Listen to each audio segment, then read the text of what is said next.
Hello. In this clip, I'm going to show you how you convert a number, a percent, like 10%, into some sort of a decimal number. And the reason we need to do that is percents work fantastic for when we want to speak about interest rates or loans and money sort of questions, but they don't really work for doing math calculations. So before we can do math calculations in a lot of financial problems, we need to convert a given percent into some sort of a decimal. So let me show you the steps to do that. The first thing I'm going to do is take my percent, in this case 10%, and I'm going to drop the percent symbol, which is right here to the right of the last digit. So I just have a 10. Okay, now when we're converting from percent to decimal, really all we need to do in terms of math is divide our number by 100. Now, if that sounds scary, oh my goodness, I have to divide a number by 100. Don't worry. What it really means is I'm going to move a decimal point 2 places to the left. That's all. So in this number, 10, I don't see a decimal point anywhere. If that happens, what I do is I drop a decimal point to the right of the number. Okay?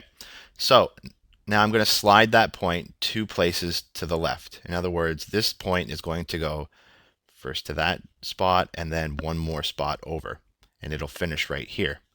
So I end up with 0.10.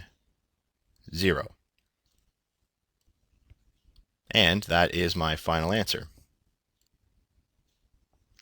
Now, this is a nice decimal number that I can use in any kind of financial calculations that I need to do. So to convert a percent, like 10%, into a decimal, I drop the percent symbol and I just write the number, and then I add a decimal point to the right, and then I move it 2 places to the left, and it ends up right here. Okay, so now it's practice time. I'll give you 12%, and you see if you can convert 12% into a decimal number now.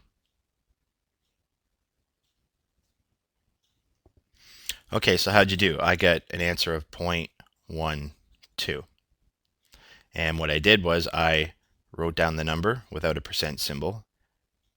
I added a decimal to the right, and then I moved it not 1, but 2 places to the left, which remember means really you're dividing a number by 100. And I arrive at 0.12. Okay?